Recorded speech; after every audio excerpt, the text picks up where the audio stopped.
شوف معايا الحياة بحال واحد البحر، كاينين نهارات اللي كيكون فيهم كالم وزوين، وشي نهارات اللي كيكونوا دوك العواصف اللي كتحرك الموج بزاف وكيولي هايج. ولكن باش انت توصل للشاطئ واللي حنا غادي نعتبروه هو النجاح ديالك، خاصك تكون عارف كيفاش تكونترولي الباطو ديالك مزيان. القصه ديال النجاح راه كتبدا من دوك الحوايج اللي هي صغيره اللي انت عزيزي المشاهد كديرها في النهار ديالك، واللي كنسموها حنايا بطبيعه الحال العادات اليوميه. داكشي علاش ما تحقرهاش، حيت عندها واحد التاثير كبير على حياتك اليوميه. والموضوع ديالنا اليوم هو شنو هما العادات اليوميه اللي خاصك ديرها باش توصل للنجاح ديالك. معكم ديفلوب الدارجه ونبداو على بركه الله.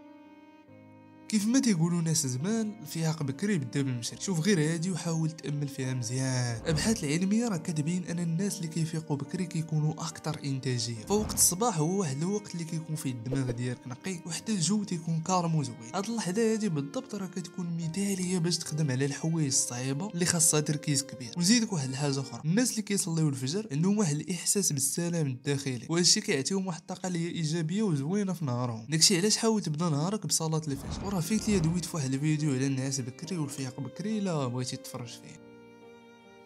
الانسان بلا خطه راه كيبقى بحال شي واحد سايق الطوموبيل وما عارفش فين غادي. داكشي علاش قبل ما تبدا اي حاجه جلس مع راسك وخطط ليها مزيان، وعرف شنو هما اهم الحوايج اللي خاصك دير في النهار ديالك وركز عليهم. راه ماشي ضروري تكون عندك واحد القائمه اللي هي طويله، ولكن على الاقل عرف شنو هما الحاجات اللي اساسيين اللي غادي ديرهم في النهار ديالك وركز عليهم. داكشي علاش بغيت هذا البلان هذا بالضبط يكون عندك واحد العاده اللي كديرها كل نهار. الرسول صلى الله عليه وسلم اللي كنعتبروا حنا قدوه ديالنا راه كان عنده التخطيط والتنظيم. ناخذ كمثال في الهجره النبويه اللي الرسول صلى الله عليه وسلم خطط لها مزيان، وهكا نبغيك حتى انت كلشي يكون عندك مخطط ومنظم وتوكل على الله.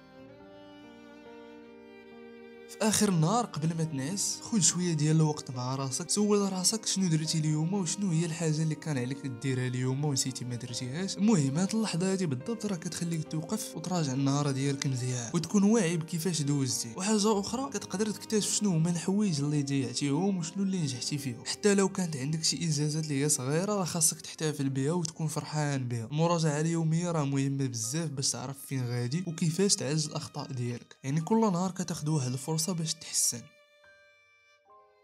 الرياضة هي واحد من الأسرار ديال النجاح اللي كبيرة في حياتك اليومية، بحيث كدير الرياضة راه ما كتخليش غير الجسم ديالك في المسار السليم، ولكن كتخلي حتى الدماغ ديالك يرتاح ويتجدد. الرياضة ماشي غير باش تقوي العضلات ديالك، وإنما هي واحد الوسيلة اللي قوية باش تفرغ داك التوتر داك الضغط النفسي. من بعد واحد النهار طويل ديال الخدمة والمجهود العقلي خاصك واحد الحاجة باش ترتاح بها، وبطبيعة الحال الرياضة هي الحل. سواء كنتي كتمشي لاصال ولا مثلا كتجري ولا كدير لي تراكسيون غير في الدار، كل حركة راه كتعاون الجسم ديالك على افراز هرمونات ديال السعاده. وهاد الهرمونات هادو هما اللي كتخليك تحس بالايجابيه وتحسن لك من المزاج ديالك وتكون موتيفي. ومن جهه اخرى الرياضه كتعلمك الديسيبلين، خاصك تحافظ عليها كروتين ديالك وماشي تعتبرها غير رياضه وصافي، لا حاول تعتبرها واحد اللايف ستايل ديالك. ايوا الصاد شنو كتسنى؟ سير بدا التريني. ما تيأسش واخا كان الطريق ديالك صعيبه، راه كل واحد فينا كيواجه تحديات في الحياه ديالو، ولكن الفرق راه كاين في كيفاش كتواجه هذوك التحديات. وديما غادي تجيك دوك اللحظات اللي كتحس بهم بالعيا ولا فاتيك، داكشي علاش خاصك تكون قوي. وديما دير في بالك بلي كل تحدي كيجيك راه كيعطيك واحد الفرصه اللي جديده. واخا تكون في موقف صعيب حاول تخلي راسك كالم وفكر في الحلول ماشي في المشاكل.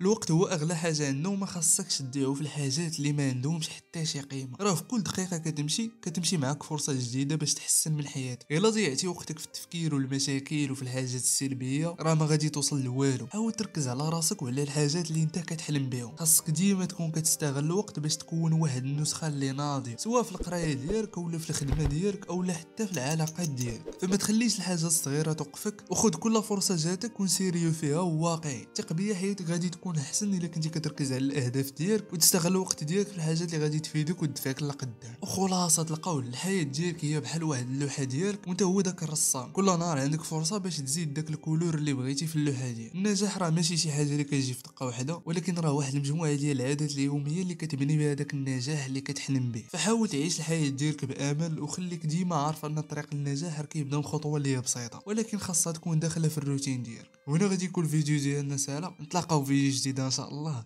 راك تما.